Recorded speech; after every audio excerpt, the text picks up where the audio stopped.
இந்த வீடியோவில் தைக்கிறது எப்படின்னு பார்ப்போம். அதுக்கு முன்னாடி நம்ம சேனலை சப்ஸ்கிரைப் பண்ணாதவங்க கீழே உள்ள ரெட் கலர் பட்டன் வச்சு சப்ஸ்கிரைப் பண்ணுங்க. அப்படியே பக்கத்தில் உள்ள பெல் ஐக்கனை சேர்த்து கிளிக் பண்ணுங்க. இதில் ஃபஸ்ட்டு இந்த இடத்துல இருந்து சைடு ஜாயின் பண்ணிவிடுங்க. 1/2 இன்ச் அளவுக்கு.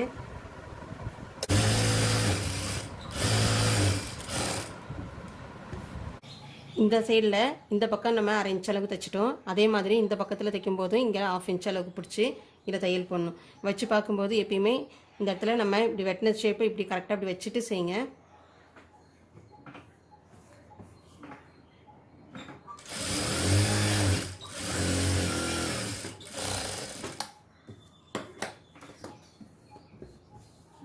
இப்போ 2 சைடும் இப்போ இதுலேருந்து ஒரு பீஸு இதுலேருந்து ஒரு பீஸு இந்த கவிடி இறக்கத்தை ஜாயின் பண்ணிடணும்.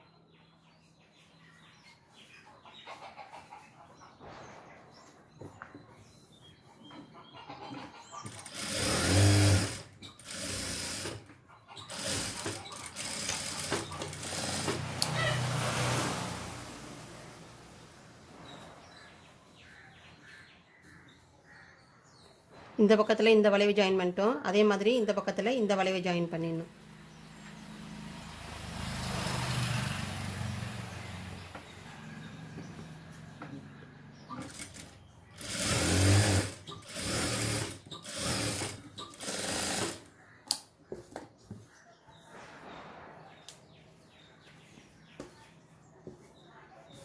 இப்போ இதில் இந்த இடம் எல்லாம் ஜாயின் பண்ணிட்டோம். அடுத்தது கால் கீழே மடித்து தைக்கணும். இதிலேருந்து இந்த அர்க்கட் பண்ணது தெரியுதில்ல, இந்த அடையாளம் வரைக்கும் அப்படியே மடிச்சுக்கணும். அந்த 1.5 இன்ச் அளவுக்கு மடித்து வச்சு இந்த மாதிரி இப்படி மார்க் பண்ணிக்கோங்க.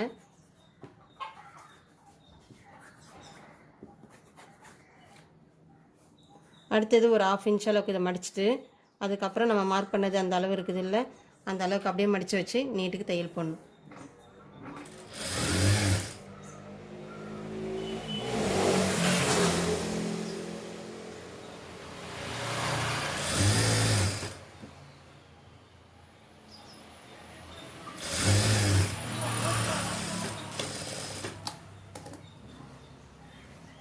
இப்போ ஒரு கால் மடித்து தைச்சிட்டோம். அதே மாதிரி இன்னொரு கால் மடித்து தைக்கணும்.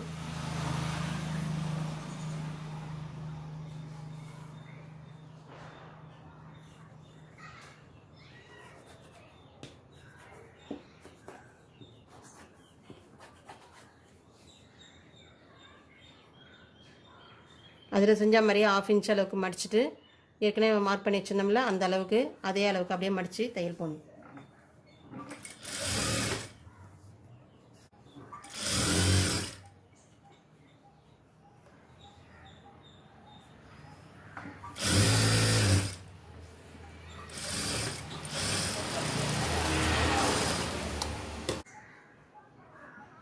அடுத்தது நம்ம இங்கே அர்க்கட் பண்ணியிருக்கிறோம்ல அந்த அளவுக்கு இருப்பு மடித்து வச்சிடணும். இப்படி ஒரு மடிப்பு மடிக்கணும். அடுத்தது இந்த மார்க் பண்ண அளவு இது இருக்குது பாருங்கள், அந்த அளவுக்கு கரெக்டாக வச்சு இப்படி மடிச்சிடணும்.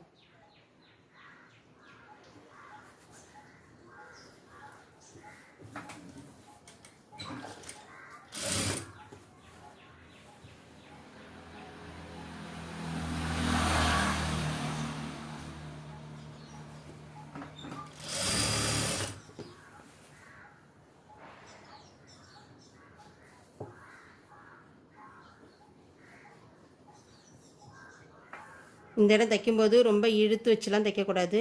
அப்படியே லூஸ் விட்ட மாதிரி கரெக்டாக தைக்கணும். முறுக்கிட்டு வரக்கூடாது. முறுக்கல் இல்லாமல் பட்டையாக இருக்கிற மாதிரி வச்சு தைக்கணும்.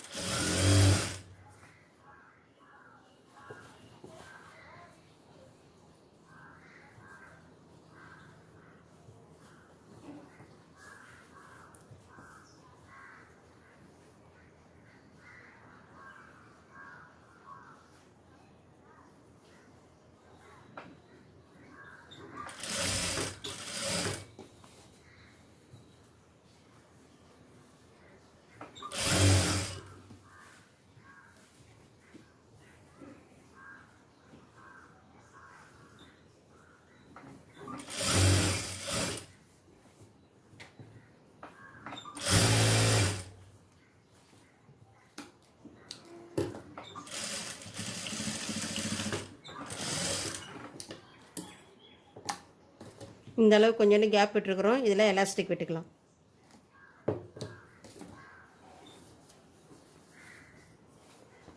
இப்போ இது வரைக்கும் தைச்சிட்டோம். அடுத்தது இங்கே காலு கீழே தைச்சிட்டோம்னாக்கா ஃபுல்லு நம்ம ஃபினிஷ் பண்ணிவிடுவோம். இந்த இடத்துல வச்சு ஆரம்பிக்கும் போது ரஃப் அடித்து ஆரம்பிக்கணும்.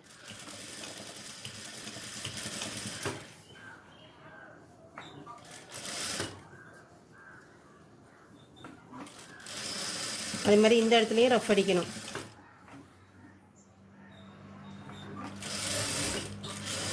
முடிக்கும்போது ரஃப் அடித்து முடிச்சிடணும். இந்த இடத்துல 2 தையல் போட்டுடணும். அப்போ தான் ஸ்ட்ராங்காக இருக்கும். இல்லைன்னா தையல் விட்டு போய்டும் அது.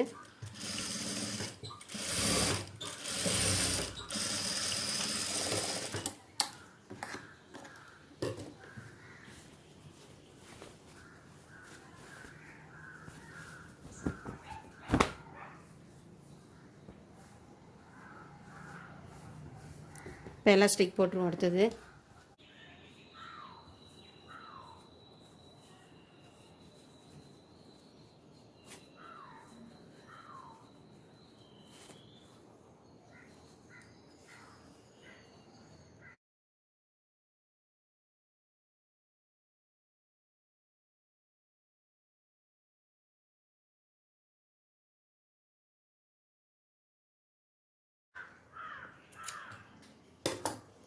இப்போ எலாஸ்டிக்கை இது ஒன்று மேலே ஒன்று இப்படி எடுத்து வச்சு ரஃப் அடிச்சிடணும். நல்லா ரஃப் அடிச்சுட்டு அதுக்கப்புறமா அந்த இடத்துல நம்ம எடுத்து கொஞ்சோண்டு இங்கே தைக்காமல் விட்டுருந்தோம்ல, அதை அதுக்கப்புறம் ஜாயின் பண்ணிடணும்.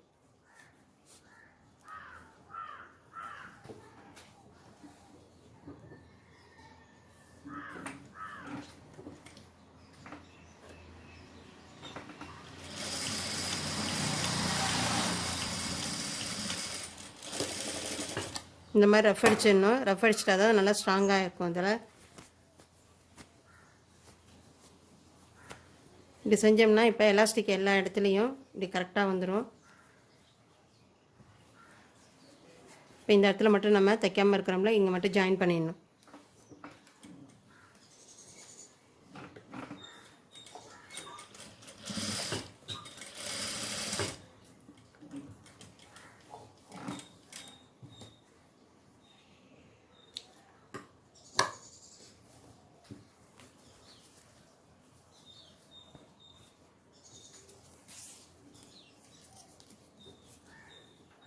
இல்லை எலாஸ்டிக் வச்சதுக்கப்புறமா இடுப்பு சுற்றளவு எவ்வளோ இருக்குதுன்னு சொல்கிறேன். இழுக்காமல் அப்படியே வச்சு பார்க்கும்போது நமக்கு 7 இன்ச்சு இருக்குது. அப்போ நீங்கள் எலாஸ்டிக் எப்படி வச்சுக்கணுன்னா, இப்போ இதுலேருந்து வச்சு பார்க்கும்போது 7 7 14 இன்ச்சு எக்ஸ்ட்ரா, இங்கேருந்து ஒரு 1/2 இன்ச்சு எக்ஸ்ட்ரா நம்ம வச்சுட்டோம்னா அதுக்கப்புறம் நம்ம முடிச்சுட்டு ஒன்று மேலே ஒன்று வச்சு இப்படி நம்ம ரஃப் அடிப்போம். அதனால் 14.5 15 அந்த அளவுக்கு வச்சு எலாஸ்டிக் கட் பண்ணிக்கோங்க. கட் பண்ணிட்டு இதுக்குள்ளே விட்டுட்டு நம்ம இப்போ தைச்சா மாதிரியே அதே மாதிரி ஜாயின் பண்ணிட்டீங்கன்னா கரெக்டான அளவு வந்துடும். நம்ம இதில் சைடில் ஜாயின் பண்ணியிருக்கிறோம். இந்த ஜாயிண்ட் வேணாம், ஒரே கிளாத்தாக அப்படியே இருக்கணும் அப்படின்னு நினைக்கிறவங்க என்ன பண்ணலாம், நம்ம இதில் 7.5 + 1 இன்ச்சு ப்ளஸ் பண்ணி நம்ம 8.5 வச்சுருக்கிறோம். அப்போ நீங்கள் என்ன பண்ணணும், இந்த இடத்துல ஜாயிண்ட் வேண்டாம் அப்படின்னு நினைக்கிறவங்க 7.5 + 1/2 இன்ச்சு ப்ளஸ் பண்ணிக்கோங்க. அப்போ 8 இன்ச்சு சீட் சுற்றளவு 8 இன்ச்சு வச்சிங்கன்னா உங்களுக்கு இந்த இடம் ஜாயின் பண்ண தேவையில்லை. இப்போ நம்ம 1 இன்ச்சு ப்ளஸ் பண்ணதை விட்டு இங்கே பிடிக்கும்போது 1/2 இன்ச்சு போவோம், இங்கே பிடிக்கும்போது 1/2 இன்ச்சு போவோம். அப்படின்றதுனால நம்ம 1 இன்ச்சு ப்ளஸ் பண்ணியிருக்கிறோம். இந்த இடம் ஜாயின் பண்ண வேணாம்னா 1/2 இன்ச்சு ப்ளஸ் பண்ணாலே போதும். இந்த மாடல் ஆம்பளை பிள்ளைங்க பொம்பளை பிள்ளைங்க எல்லாமே போடலாம். அதோட இப்போ பொம்பளை பிள்ளைங்களுக்கு நம்ம தைக்கணும்னா என்ன பண்ணணும், இதில் நம்ம கீழே ஃப்ரில் வச்சு தைக்கணும் அப்படின்னு ஆசைப்பட்றவங்க என்ன பண்ணிக்கலாம், இப்போ நம்ம இங்கே 1.5 இன்ச் ப்ளஸ் பண்ணோம்னா கீழே 1.5 இன்ச்சு இதோ மார்க் பண்ணியிருக்கிறோம் பாருங்கள், 1.5 இன்ச்சு. இந்த மாதிரி 1.5 இன்ச்சு ப்ளஸ் பண்ண வேணாம், 1/2 இன்ச் மட்டும் நம்ம இங்கே ப்ளஸ் பண்ணிக்கிட்டோம்னா நம்ம ஃப்ரில் வைக்கும்போது அந்த 1/2 இன்ச்சு அதில் கரெக்டாகிடும். அப்போ ஃப்ரில்லுடைய உயரம் 1.5 இன்ச் அளவுக்கு கட் பண்ணிக்கோங்க. கட் பண்ணி அதுக்கப்புறமா அது கீழே மடிச்சு தைக்கணும். மடிச்சு வச்சுட்டு ஃப்ரில் வைக்க தெரிஞ்சாக்கா செய்யுங்க, அப்படி இல்லைன்னாக்கா அடுத்தது உங்களுக்கு சொல்லித்தரேன். இப்போ இந்த ஷார்ட்ஸ் வந்து 30 இன்ச்சு நம்ம சீட் சுற்றளவு வச்சுக்கிறோம். இந்த சீட் சுற்றளவை 30 இன்ச்சு இருந்ததை நம்ம 4ஆக பிரித்து போட்டு 7.5 + 1 8 நம்ம வச்சு கட் பண்ணியிருக்கிறோம் இல்லையா. அப்போ நீங்கள் என்ன பண்ணணும், இது எந்த சைஸுன்னு கண்டுபிடிக்கணும்னா, இப்போ 30 இன்ச்சு இருக்குது இல்லை, இந்த 30 இன்ச்சுக்கு இது இன்ச்சு கணக்கு, இது சென்டிமீட்டர். அப்போ இந்த இடத்துக்கு கீழே இங்கே என்ன நம்பர் வருதுன்னு பாருங்கள். இப்போ 75 தான் இங்கே இருக்குது. இந்த ஷார்ட்ஸோடைய சைஸு 75. வீட்டில் உள்ள ஷார்ட்ஸில் அளவு எடுக்கணும்னா இந்த மாதிரி அளவு எடுத்துக்கோங்க. இதில் ஃபஸ்ட்டு உயரத்தை அளந்துக்கணும். இதிலேருந்து உயரம் இவ்வளோ இருக்குதுன்னுட்டு அந்த உயரத்தை எடுத்து மார்க் பண்ணிக்கோங்க. அது கூட எவ்வளோ இன்ச்சு ப்ளஸ் பண்ணிக்கணும்னுட்டு இதிலேருந்து மடிச்சு தைக்க இங்கே கீழே கால் மடிச்சு தைக்க அதுக்கு நம்ம இங்கே 3 இன்ச்சு ப்ளஸ் பண்ணியிருக்கிறோம். அதே மாதிரி நீங்களும் ப்ளஸ் பண்ணிக்கோங்க. உயரத்துக்கு கூட 3 இன்ச்சு ப்ளஸ் பண்ணிக்கணும். அடுத்தது சீட் சுற்றளவு. சீட் சுற்றளவு அளக்கும்போது எப்படி அளக்கணும்னா இந்த இடத்துல இருந்து இங்கிருந்து இந்த சென்டர் இடத்த கரெக்டாக அப்படி வச்சுக்கணும். வச்சுட்டு இது வரைக்கும் எவ்வளோ இருக்குதுன்றதை அளந்துக்கணும். இப்போ இங்கே கரெக்டாக இதில் 7.5 இருக்குது. அப்போ அதே மாதிரி உங்களதில் எந்த அளவு இருக்குதோ அந்த அளவு கூட 1/2 இன்ச்சோ இல்லை 1 இன்ச்சோ எந்த அளவுக்கு ப்ளஸ் பண்ணி எப்படி தைக்கணுமோ, நான் இப்போ ஜாயின் பண்ணதுனால 1 இன்ச்சு ப்ளஸ் பண்ணியிருக்கிறேன். இங்கே ஜாயின் பண்ணலைன்னா நீங்கள் 1/2 இன்ச்சு ப்ளஸ் பண்ணால் போதும். இடுப்பு சுற்றளவுக்கிட்ட இந்த இடத்துல இருந்து இந்த எலாஸ்டிக்கை கொஞ்சம் நம்ம இப்படி கையால் இப்படி இழுத்து பிடிச்சிடணும். பிடிச்சிட்டு பார்த்தோம்னா 6.5 வருது. அதே மாதிரி அதுக்கும் 1 இன்ச்சு ப்ளஸ் பண்ணி மார்க் பண்ணிக்கணும். கவிடி இறக்கம்ன்றது இங்கேருந்து இப்போ கவிடி இறக்கம் வைக்கும்போது இந்த இடத்துல இருந்து இந்த இடம் ஜாயின் பண்ணியிருக்கிறோம் பாருங்கள், இது வரைக்கும் நம்ம அளந்துக்கணும். அளந்துக்கிட்டு இப்போ அளவு நீங்கள் வைக்கும்போது என்ன பண்ணணும், இந்த கோடு போட்டிருக்கிறோம்ல இதிலேருந்து வச்சுக்கோங்க. ஏன்னா இப்போ இதில் மடித்து தைச்சிட்டோம். நம்ம மடித்து தைச்சதுக்கு அப்புறமா இதிலேருந்து அளவு எடுக்கிறோம். அதனால் நீங்கள் இப்போ எடுக்கிற அளவை இந்த கோட்டிலேருந்து வச்சுக்க வேண்டியது தான். வச்சுட்டு அதே மாதிரி இந்த கவிடி இறக்கத்துக்கும் இந்த இடுப்பு சுற்றளவுக்கும் சேர்த்து கட்டம் போட்டு இங்கேருந்து 3/4 இன்ச்சு ஷேப் வச்சு நீங்கள் வளைவு போட்டுக்க வேண்டியது தான். அது மாதிரி கால் ஷேப் 3/4 இன்ச்சு வச்சு இந்த இடத்துல இருந்து இந்த இடத்துக்கு ஒரு கோடு போட்டுருங்க. கோடு போட்டுட்டு நீங்கள் எடுத்த அளவை வச்சு ஒன்று ஃபஸ்ட்டு ட்ரை பண்ணி பாருங்கள். வீடியோ பிடிச்சனா லைக் பண்ணுங்கள். இதில் என்ன டவுட் இருந்ததுன்னா கமெண்ட் பண்ணுங்கள்.